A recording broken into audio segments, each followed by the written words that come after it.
안녕하십니까. 지금부터 여도는 마르크스의 두 번째 강좌 시작하겠습니다.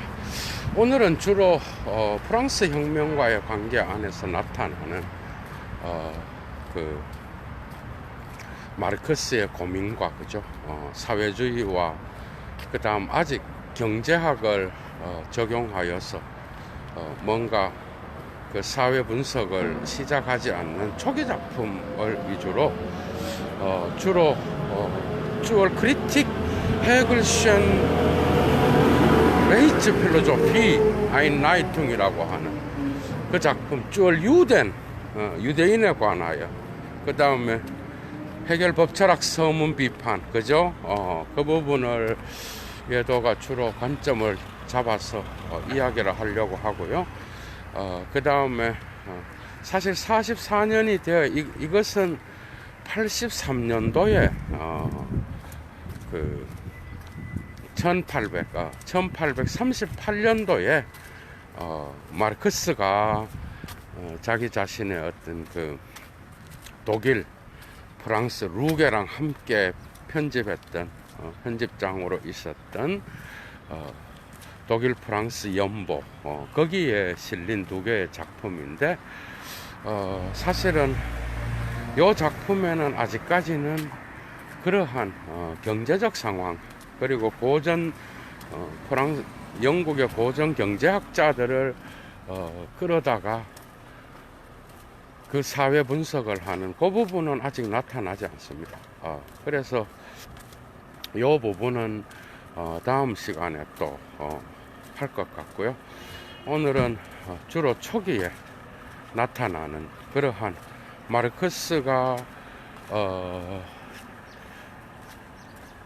아버지의 어떤 권유에 의하여 본대학에 있다가 35년도에 36년도에 베를린으로 가면서 거기에서 해겔 좌파들과 만나게 되고, 본에 있었을 때까지만 해도 아직은 계몽주의와 그러한 합리주의, 프랑스 계몽주의와 또한 합리주의, 그 당시에 또 칸트와 피테, 독일에 그런 데 심취해 있었는데,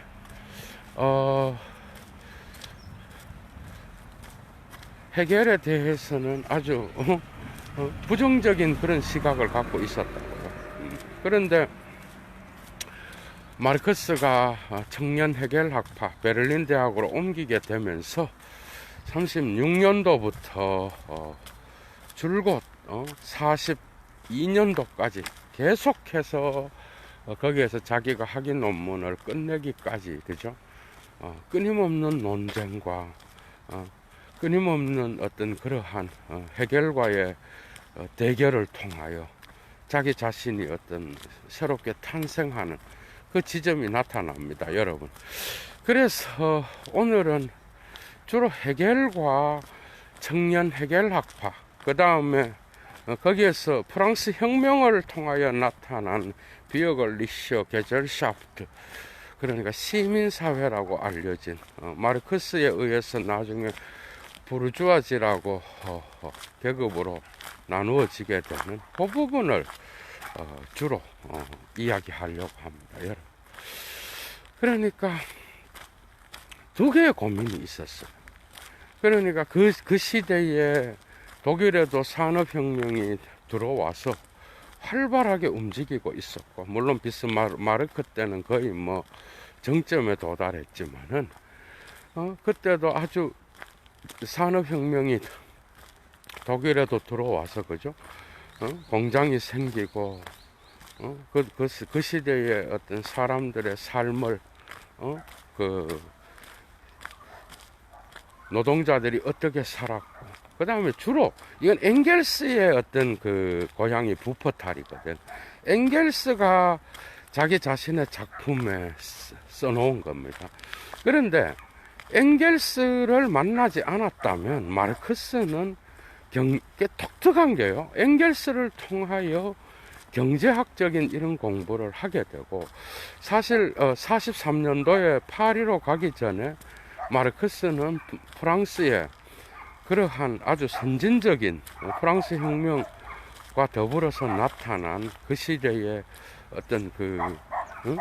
사회주의와 어떤 그걸 유토피아적 사회주의라 그러기도 하고 순진한 사회주의라고 하기도 하는데, 어쨌든 그 시대에 생시몽이라든지 푸르동이라든지 그 다음에 또 거기에 더하여서 마르크스가 엄청나게 방대한 역사책, 그죠? 그런 것들을 읽어댔다고. 그러니까 이 시점에서는 마르크스가 자기 자신의 어떤 그러한 철학을 펴기까지는요, 엄청나게 긴 독서의 세월이 있었어. 그거는 이제 그 시대의 계몽주의는 기본이었고, 마르크스가 다녔던 학교에서도 계몽주의를 통하여 나타나는, 그 다음에 근면절제, 이런 것들은 뭐, 그래서 칸트한테서도 아주 중요하잖아, 그죠? 그런데 그 도덕을 통하여 나타나는 그 사회, 가만히 지켜보니까 그 위대한 프랑스 혁명 안에서 모순이 있는 거야. 모순이. 그게 뭔가 하면은 그 위대한 프랑스 혁명이 단지 시민이라고 불려지는 그런 자들. 그런데 물론 마르크스가 프롤레타리아를 헤겔 법철학 서문에서 설명하듯이 거기에서도 나타나듯이 그 프롤레타리아는 시민이면서 또 시민이 아닌 거예요. 시민이면서 시민이 아니고 소외된 그런 자들이. 그러니까 프랑스 혁명이 왜 이러한 소외된 노동자들과 그 시대에 가장 밑바닥에 살았던 사람들의 삶을 돌봐주지 않는, 다시 한 말하면 부의 재분배를 왜 하지 않았으며 왜 그 부의 재분배가 실패했는가. 그래서 그 위대한 그 시민사회라는 명칭 아래에 숨어있는 그러한 불균형과 불평등을 보게 되었다는 거예요. 이게 아주 중요한 거예요, 여러분. 그래서 시민사회 안에서의 보다 더 소외된 계층으로 이제 눈을 돌리게 되는 거야. 그런데 이게 엥겔스라든지 하이네, 헤르베크, 그 다음에 또 청년 해겔학파, 이런 자들이 전부 다가 이런 점에 있어서는 공적인 거죠. 공적인 어떤 그러한 동일한 관심사가, 그죠? 동일한 관심사였어. 동일하게 나타나는 현상이었어. 이런 고민들이. 그러니까 마르크스는 이런 현상들을 보고 일단 역사를 공부해야 되겠다. 그래서 고대부터 시작해서 지금까지 있어 왔던 프랑스가 그 당시에 최고 선진국이었잖아. 독일은 아주 가장, 영국은 산업사회에서는 프랑스보다 앞섰고, 그 다음에 프랑스는 혁명을 통하여 정치적 수준이 장난이 아니었어. 물론 그것은 세계적인 계몽주의 철학자들과 일단은 뭐 볼테르와 루소만 갖고도요, 여러분, 시민사회에 대한 그런 것들이 강력하게 나타나는데, 거기다 몽테스키웨, 그 다음에 또 엄청나게 말로 표현할 수 없는 그러한 사회주의자들이 많았고, 그러니까 그 생시몬과 푸르동과 그 다음에 또 뭐 엄청나게 많은 사회주의자들이 있었어요. 그러니까 사회주의는 막스가 만든 것도 아니고 공산주의도 마르크스가 만든 게 아니야, 여러분. 나중에 예도가 그 역사적 유물론, 그러니까 히스토리쇼 마테리알리스무스에 관하여 이야기를 할 때, 그게 주로 46년도에 나온 도이체 이데올로기라고 하는 작품에 나타납니다. 그래서 거기에서 예도가 아마 그 집중적으로 다룰 것 같고, 역사와 마르크스의 역사관에 관해서는요. 그런데 그것이 변증법적인 발달을 통하여 나타났지만은 그 유물론과 또한 그 사회 안에서의 공산주의와 사회주의라는 이런 것들은요, 이미 막스 이전에 프랑스에는 대부분의 지식인들이 거기에 대해서 몰두하고 있었고, 그래서 그런 것들이 러시아로 또한 연결되면서 변증법적으로 왔다 갔다 했다.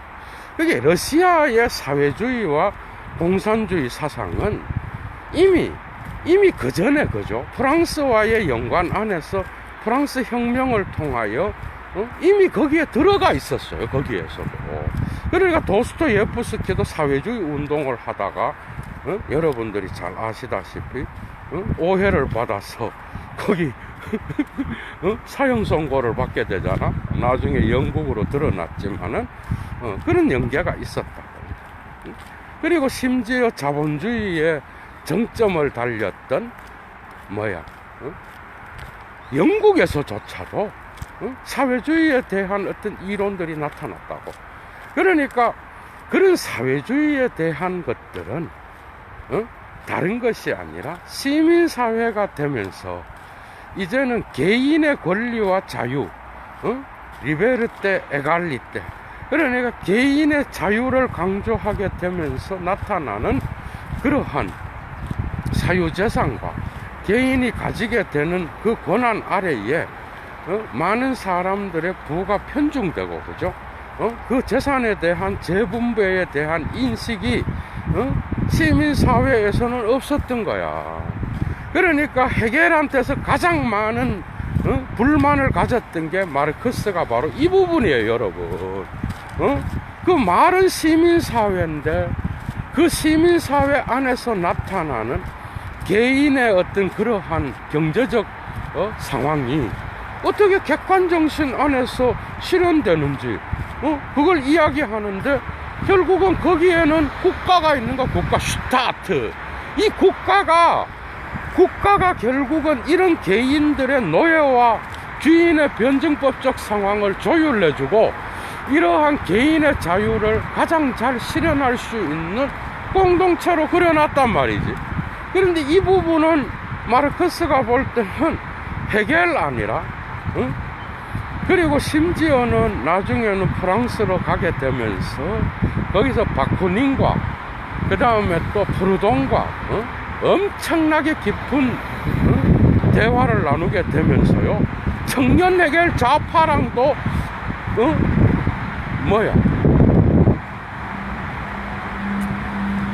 결별을 하게 되는 거야. 청년 헤겔 좌파랑도 결별을 하게 되고 마침내 그는 사회주의의 극단에 있었던 공산주의에 대한 어떤 그런 인식으로 나가게 되는 거예요. 그런데 사실 공산주의가 코민이야. 라틴어로 코문, 함께, 공동의, 이 말은 사유재산을 통하여 나타나는 부의 편중이 개인의 부의 편중을 통하여 나타나는데, 이것이 사회적 윤리의 문제를 일으켰단 말이에요. 그러니까 역사적으로도 여러분들은 고대로부터 이 공산주의가 있었다라는 거야, 여러분. 초대 기독교 공동체. 그 다음에 심지어는 플라톤의 국가에서도 그런 게 나타나요. 사회주의적, 공산주의적인 그런 내용들이 나타나고, 그 다음에 무질의 유토피아, 중세로 오게 되면서, 그리고 개개의 공동체, 자연주의와 특히요, 이걸 아셔야 돼. 오늘날도 그래. 오늘날도 도시화된 이 사회가 아닌 자연을 통하여 공동체를 이야기하는 모든 곳에서는 이러한 사회주의적이고 공산주의적인 그러한 공동체적 삶이 강조되고 있어요, 오늘날도. 그러니까 이런 것들은 그냥 마르크스, 레닌, 또 엥겔스, 이런 사람이 급조해낸 게 아니라고. 이미 그 시대에 유럽에는 팽배해 있었어요. 왜냐하면 산업혁명을 통하여 아무리 프랑스 혁명의 정신이 나타났다 하더라도, 물론 그 정신이 있으니까 이 시민 계급이 또한 저항 정신이 있었겠죠, 당연히. 그래서 프랑스 혁명을 가장 높이 평가하지만 거기에서 오게티가 있는 거, 오게티가. 그 오게티가 바로 마르크스가 볼 때는 다른 게 아니라 어떤 놈은 잘 먹고 잘 사는데, 어떤 놈은 그 사회 구조 안에서 엄청난 핍박과 그 다음에 착취를 당하고 있는 그 현실을 보게 됐다라는 거. 그건 유럽의 산업이 발달한 모든 곳에서는 다 나타나요. 그 이유는 산업이 발달한 곳에는 도시가 생기는데, 그 도시는 도시 빈민들의 어떤 그러한 공동체가 생기고, 집도 흐름한 게, 그죠? 그리고 그 작은 돈을 받아서 살아가야 되는데, 엄마 아버지는 맨날 일터에 가 있지만 자식들은 내버려진 상태에서 놓여 있었다. 그러니까 이런 현실들을 프랑스 혁명은 해결해 주지 못했어요. 이해가 되죠? 그 점에서 마르크스는 특정한 관심을 갖게 된 거라고. 그 부분에서. 그러면서 이제 프랑스 혁명과 그 역사를 돌아보면서 프랑스 혁명에 대한 깊은 고찰로 들어가게 되는 거야. 들어가게 되고, 거기에서 나타나는 자기 선생들, 청년 해겔 좌파든 브루노 바우어든 그 다음에 포이에르바하든 간에 뭔가 제대로 된 비판을 하기는 했는데, 뭔가 자기가 볼 땐 만족스럽지 않은 거야. 응? 그러니까 나중에 발견했지만 엥겔스가 이런 게 다 책으로 나온 게 아니에요, 여러분. 포이에르바하 태제도 짧은 거지만 그 11개의 태제, 거기에도 나타나듯이 포이에르바하의 거기 그 주체는 해겔의 어떤 신성을 벗겨낸 주체지만은 결국은 뭐야? 거기에서 문제가 뭐야? 그 주체는 사회적 상호작용 안에서 일어나는 사회 속에서의 주체가 아닌 거야. 그래서 사회에 대한 그러한 그 기반 위에 그 주체를 다시 세우려고 포이에르바하의 태제를 쓴 거예요. 그러니까 거기에서 그 유명한 태제가 나타나잖아, 여러분. 베를린 대학 본관, 여러분들도 알다시피 그 유명한 Die Philosophen haben die Welt nur verschieden interpretiert. Es kommt aber darauf an, sie zu verändern. 뭐예요? 철학자들은 세계를 해석해왔다. 그러나 관건이 되는 것은 세계를 변화시키는 거다. 이건 뭐야? 포이에르바하의 비판이 옳았지만은 그 비판은 사회적 관계를 갖고 있지 않았던 거야. 그 주체는. 그러니까 포이에르바하한테서 배운 게 뭐예요? 해겔의 어떤 관념론에서 신성론, 신성한 것을 벗겨내는 거잖아, 그죠? 그런데 해겔 법철학 서문에서는 가장 마음에 안 들었던 게 이 시민사회 안에서 국가 관료주의를 비로크라티라 그래, 독일어로. 베암텐 하이트, 베암텐 툼이라 그래. 그러니까 이 비로크라티, 관료제도를 인정하고 이 국가가 개인의 어떤 꿈을 이룰 수 있는, 자유를 실현할 수 있는 최고의 어떤 그러한 공동체로서 이 국가를 통하여 인간은 자유를 얻게 되고, 오로지 이 국가 안에서 갈등은 있지만은 그 갈등이 조화를 이루게 된다, 이렇게 나가거든, 여러분. 할모니가 있다는 거야. 그러니까 마르크스가 볼 때는 기가 찬 거예요, 여러분. 이거 조져야 되는 거야. 이거 아니다. 이거는 이래 나가는 건 아니다. 그러니까 해겔은 끝까지 갖고 가요, 나중에도. 왜? 해겔은 그 주체의 역사를 집어넣고 사회를 이야기하거든. 이야기되죠. 세계를 이야기한다고.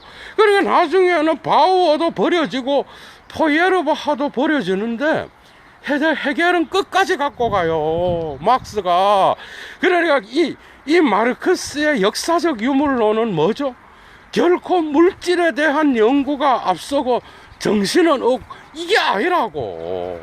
얘도가 맨날 마르크스의 히스토리셜 마테리알리스무스는요, 이 관념, 이 정신이 물질의 조건에 의해서 어떻게 되느냐. 그래서 이 상부구조, 법, 특히 법, 여러분, 법이 얼마나 중요해요. 막스가 법을 공부했잖아.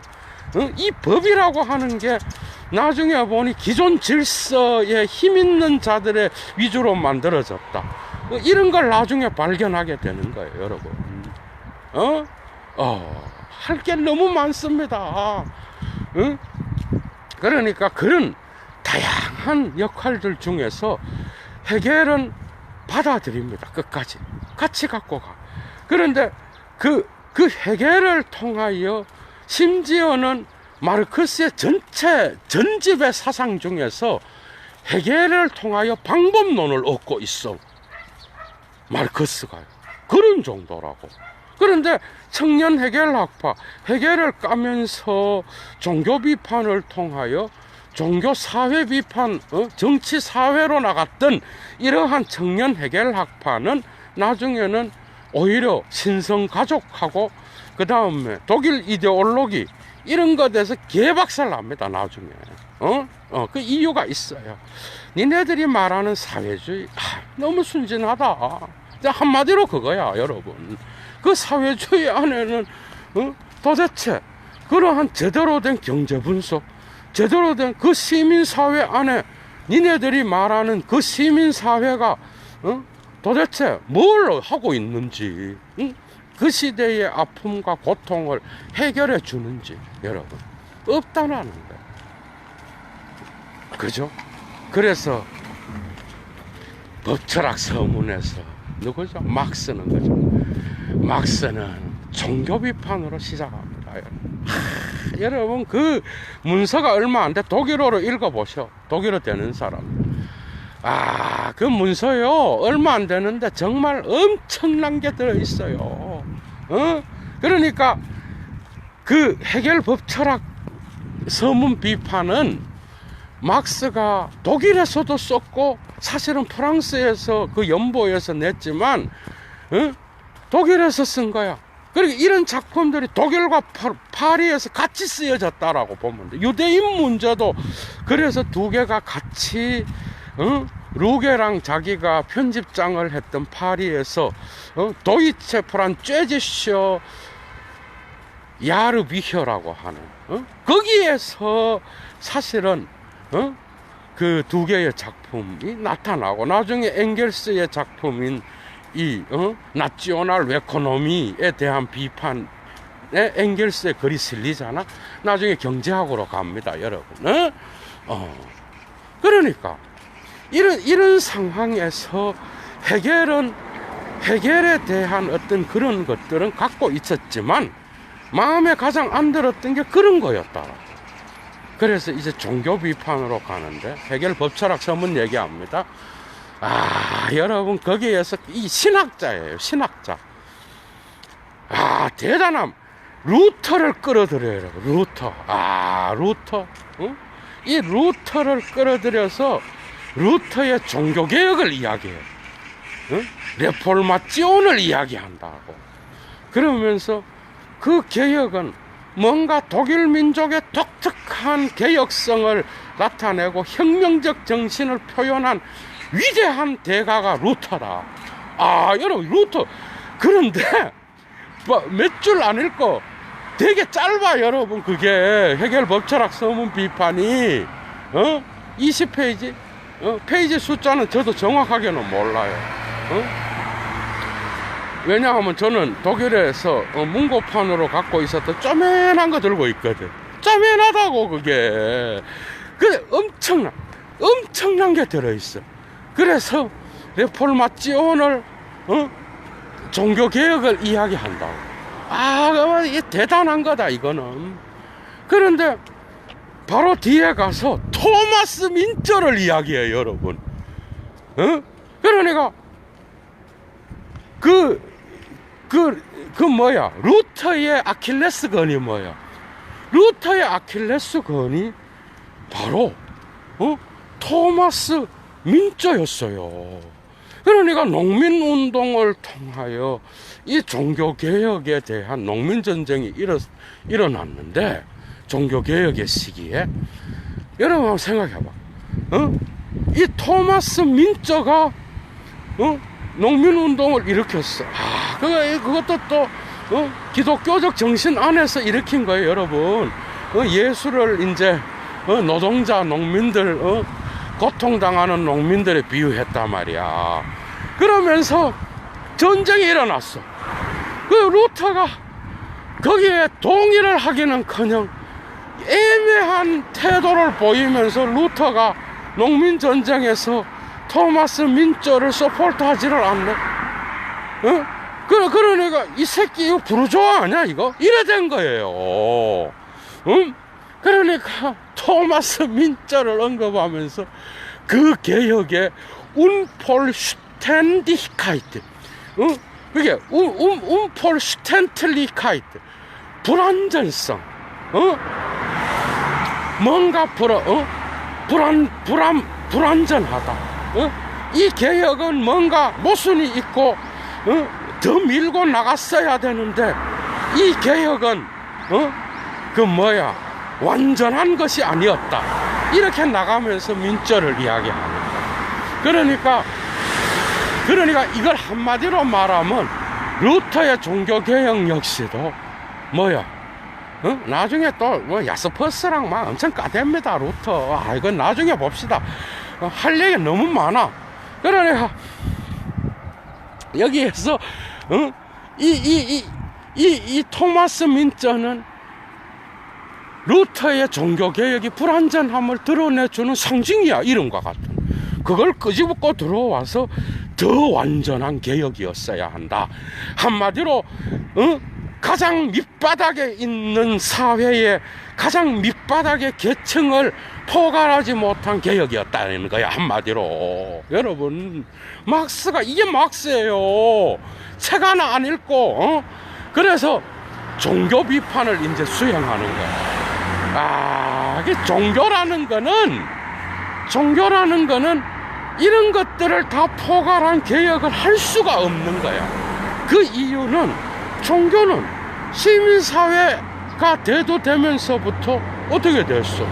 종교는 금지사항이 된 거예요. 종교가 그 전에 이미 구교 전쟁 알죠? 종교 30년 전쟁하면서 엄청난 유럽의 인구 4분의 1이 죽었다고 막 이러잖아. 여러분, 그것뿐만 아니라 종교는 그 당시에 프랑스 혁명 이후에는 하나의 뭔지 알아요? 하나의 저거였어. 오늘날 계몽주의가 나타난 곳에는 오늘날 우리나라 상황 보면 돼요 여러분. 특히 예도 TV를 즐겨 듣는 성직자 선생님들, 저는 확실히 아는데 목사님들은 꽤 있는데 신부님은 제가 아는 분만 한 3명 들어있는 것 같아요. 더 있겠죠 당연히. 그런데 여러분 한번 생각을 해봐. 그래서 종교는 계몽주의와 더불어서 하나의 뭔가 헌신자, 특히 지성인들한테는 먹히지가 않는 거예요. 하는 짓이. 엥겔스의 일화에 이런 게 있다고. 그 시대의 개신교 프로테스탄티스무스의 목사들의 수준이 엄청난지 알죠 여러분? 아이고 학위를 받고 그게 의미가 있어? 의식이 없는데요. 그래서 기독교 학교에서 어느 학생이 물은 거야, 부포탈에. 그러니까 괴테가 누구냐고. 베얼리스트 괴테, 볼프강 괴테 이래 물었겠죠. 그러니까 그 선생이, 목사라는 선생이 답한다는 게 에어리스트 아테이스트 이랬다고. 기가 찰 노릇인 거죠. 그래 내가 게테를 무신론자라 그러는 거야. 그런 수준에 있었다라고, 여러분. 종교가 들어가면 이상하게 인간들이 거기에 대한 판단을 제대로 못 내리는 경우가 있는 거야. 그래서 신학이 그 역할을 하게 된 거예요. 세계적인 신학자들은 이런 것들의 종교가 이래 되지 않도록 조율을 하는 게 신학자의 역할이야, 여러분. 그건 거기까지 하고. 그래서 물론 청년 해결 학파들을 통하여 종교가 뭐야? 특히 포예르바하한테서 배운 게 뭐야? 포예르바하 예도가 이미 기독교의 본질이라는 그 강좌를, 단편 강좌를 해놨어요. 이미 상당히 많은 사람들이 들었고. 그런데 그 포예르바하의 중요한 논점이 뭐야?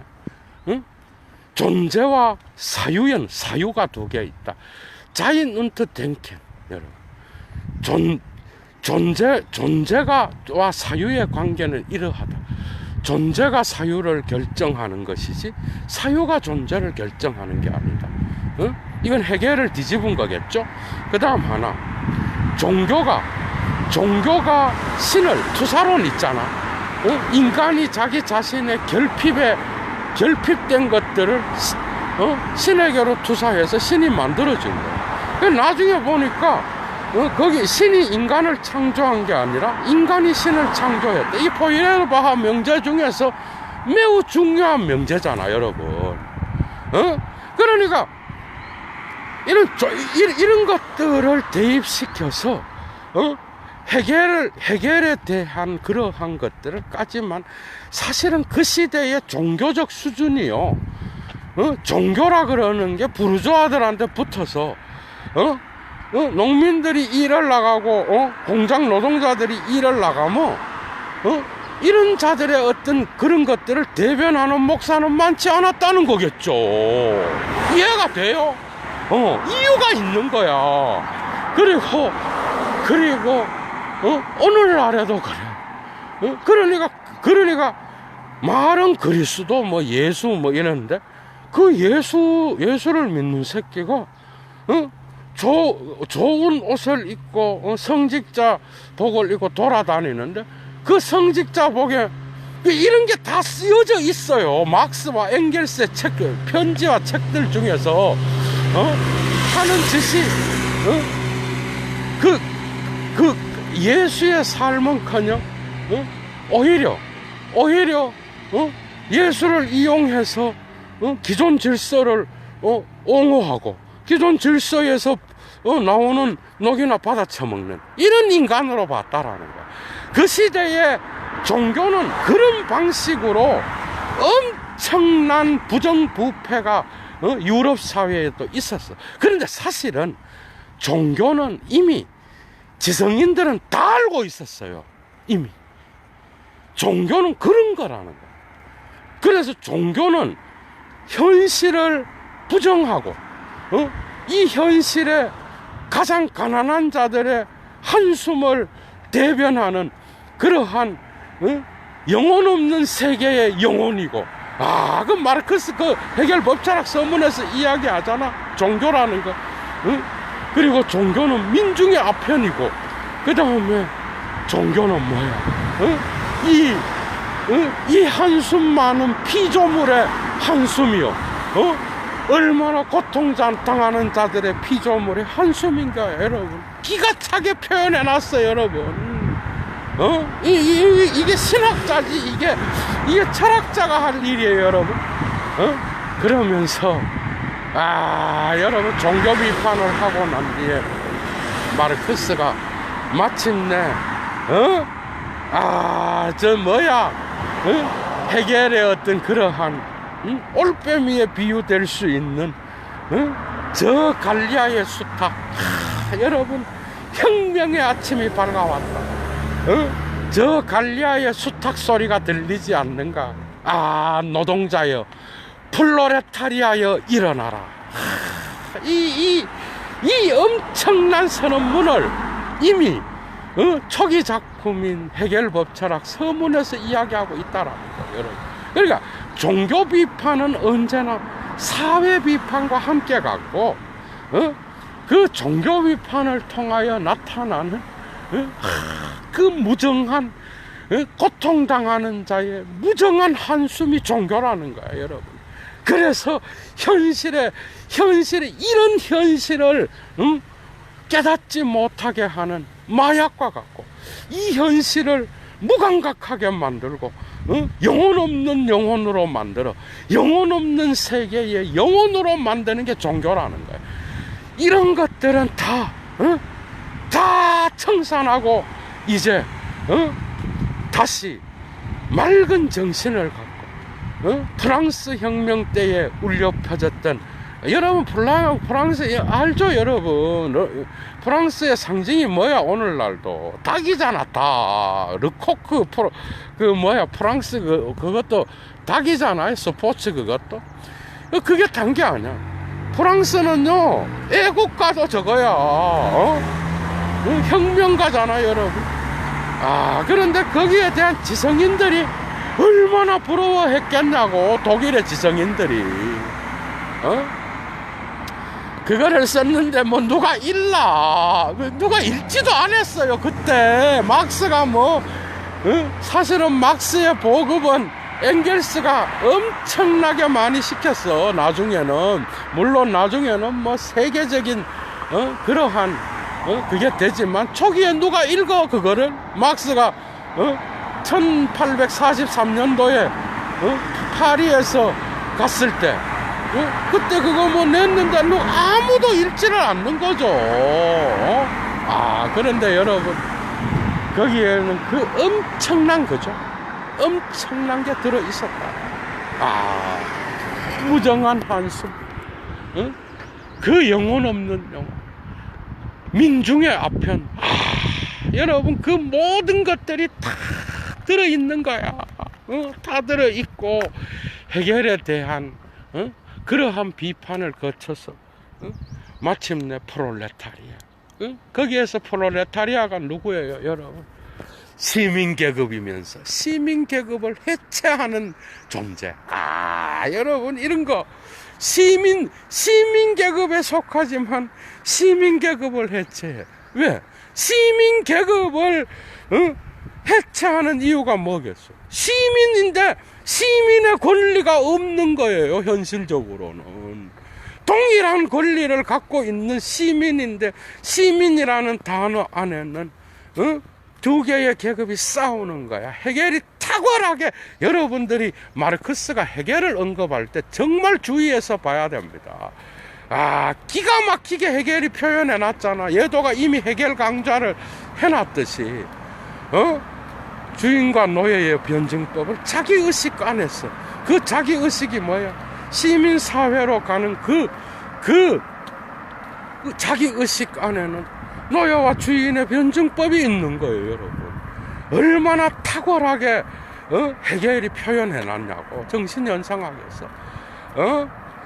그래서 국가로 갔는데, 이제는 그 국가와 시민사회에 대한 신뢰를 마르크스는 이제 프롤레타리아로 바꿔놓습니다. 기가 찰 프롤레타리아 뭐야? 시민이면서 시민을 해체해버려. 그리고 인류의 가장 상실당한 자들의 아픔을 갖고 있는 게 프롤레타리아예요. 여러분, 이 정도면 역사적 예수를 이 정도면 역사적 예수가 떠오르지 않나요? 그 시대에, 오늘날도 똑같아. 그 시대의 목사들은, 선집자들은 어느 누구도 관심을 기울이지 않았어요. 쟤는 거기에서 녹이나 받아 처먹고 침묵하고 있었고, 그냥 게테는 무신론자다. 거기서 엥겔스가 스노비슈 하다 그러거든. 이런 미친놈. 그리고 저널리즘도 마찬가지였고, 특히 저널리즘에 대한 실망이 엄청났어요. 그래서 마르크스랑 엥겔스는 그러한 자기가 직접 글을 써서 신문을 내고 그런 것들이 왜 그렇게 했냐고. 그 엄청난 눈물 없이는 읽을 수 없어요, 여러분. 그래서 그런 것들을 이야기하고 이 무정한 영혼, 그래서 현실을 못 보게 하는 이 종교의 아편과 같은 역할, 그래서 영원히 한숨만 쉬게 만들고 신을 의존하게 만들지만 사회적 이러한 현실에는 눈을 돌리지 못하고 의식을 막아버린 이런 종교, 이런 종교의 신비를 벗겨내야 된다라는 거예요.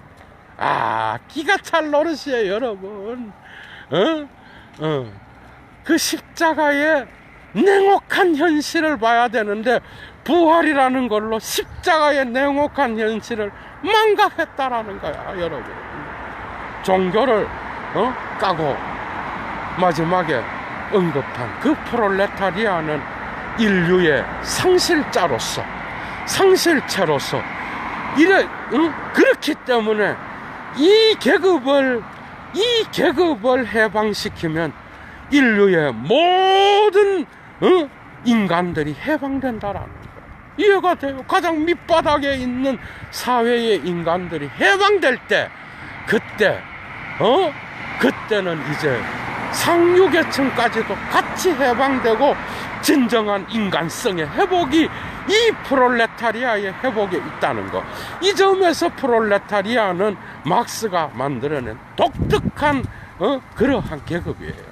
부르주아지는 그 시대의 비어글 리히어 게젤샤프트, 시민사회, 시빌 소사이어티의 어떤 그러한 상지경이었겠죠, 여러분. 그래서 이들에게 이제는 관심이 옮겨진 거예요. 시민사회가 이제는 헤겔이 말했듯이 시민사회의 의식 안에 주인과 노예의 변증법이 있듯이, 여러분. 시민사회 안에 주인과 노예의 변증법 안에는 부르조아와 프롤레타리아의 그러한 계급 투쟁이 존재했다라. 거기에서 이제는 니네들이 종교의 아편에 처맞아 갖고 이지랄 하지 말고 일어나라. 그 아편으로부터 깨라. 여러분 이거예요. 그래서 그 깨서 이제는 목소리를 들어라. 우리를 앞서 질러갔던 그 혁명, 여러분 이런 프랑스 혁명의 저항을 니체가 도덕의 계보학에서 예도가 요즘 하고 있는 계보학에서 역사적 예수에 상징시키는 그 이유가 왜 없겠어, 여러분? 있죠. 당연하지 않나요?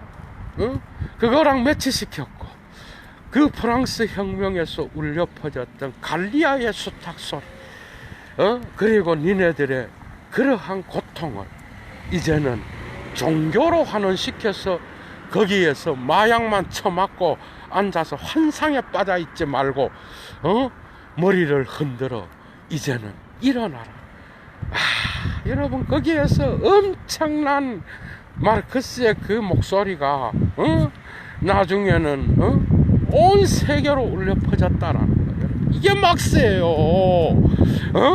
그러니까 이거는요, 종교 비판이 오히려 종교를 치료하는 거야, 여러분. 종교 비판이. 그리고 이런 사회 비판과 정치 비판이 오히려 치료의 효과가 있지 않나요, 여러분? 밑바닥에서 인간들의 삶을 보상하고 보장하고. 오늘날 정치인들도 똑같잖아, 여러분. 오늘날 뭐가 달라? 참. 그래서 그런 마르크스의 그 음성은 그죠? 이러한 인간의 회복, 인간성, 그 시민사회 안에서 이기주의, 에고이스무스, 그 이기주의를 국가 안에서 저절로 통합될 수 있다라고 본 그거는 그 인간의 또 악랄함을 제대로 파악하지 못한 거라. 그러니까 그러한 순진한 분석은 안 된다는 거예요. 국가는 이러한 자들을 돌보지 않고 있다는 거예요. 이해가 돼요? 그래서 헤겔의 국가를 거부하게 되는 겁니다, 여러분. 시민사회를 거부하고 그 안에서 헤겔의 분석을 탁월하게 인정하면서 헤겔을 넘어서는 그런 부분들이 나타나고 있습니다. 그래서 렐리기온스 크리틱은 역사적 현상이었다라는 거, 여러분. 이거는 막스가 대단하고 마르크스가 뭐 위대한 인물이라서 그렇게 했다라기보다는 역사적 현상이었어요, 여러분. 역사적 현상. 그거를 엥겔스보다는 대학 공부를 먹은 글 잘 씁니다, 마르크스, 여러분. 근데 문체가 달라, 헤겔이랑은. 헤겔이랑 달라요. 아주 실증적이야. 실증적인 문체인데, 그런데 거기에 열정이 있어요, 여러분. 아주 현실적이고 실증적인 냄새가 나. 그런데 뭔가 그 문체 속에 열정이 숨어 있어. 내려가면서 막 조져대는 거야. 그래서 독일은 더 혁명적이고 더 개혁적이어야 했다. 그래서 프랑스 혁명의 갈리아의 수탁을 통하여 프랑스 혁명에서 승리를 거두었던 시민 계급의 자리에 프롤레타리아를 옮겨놓았던 겁니다, 여러분. 이게 헤겔 법철학 서문에 나타나는 그러한 구상이에요. 구상이고, 거기에서 일어나라. 이제 새벽이 밝았다. 이것을 레닌이 얼마나 꿈을 꿨겠어요. 레닌이, 여러분. 레닌이 그 꿈을 꾸고 그 시대의 노동자들.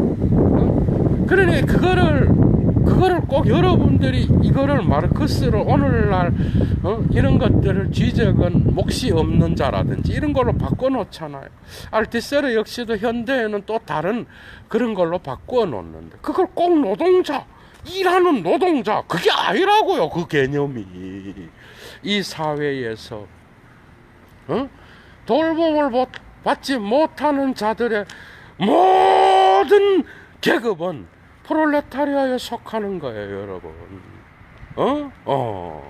그리고 이런 것들을 이제 1차 여러분들이 직접 읽어봐. 그 문제. 종교는 마치 그 종교 비판할 때는 바울이 생각난다니까, 여러분. 바울 그 로마서에 보면 그 있잖아. 인간의 죄악상을 딱 표현하잖아요. 피조물의 뭐 아픔이요, 뭐 있잖아, 그거. 딱 그거라니까, 여러분. 그게 딱 떠올라. 영혼 없는 세계의 영혼이야. 참, 여러분. 그런 것들을, 지금까지, 마르크스를 통하여 읽어 나타났던 그런 건데, 그 유대인 문제에서도 요거를 조금 더 다뤘어야 되는데 유대인 문제는 따로 다뤄야 될 것 같아. 오늘은 헤겔 법철학 서문에서 나타나는, 여러분, 그죠? 종교 비판과 그 다음에 그거를 통하여 시민 계급을 지나서 이제 프롤레타리아로 나아가는 마르크스의 그 여정을 여러분들이 살펴봤다라는 거. 아주 교훈적이었죠, 여러분. 아마 마르크스 강좌는 계속 이어나갈 겁니다. 오늘도. 자, 좋은 하루 되십시오. 주스.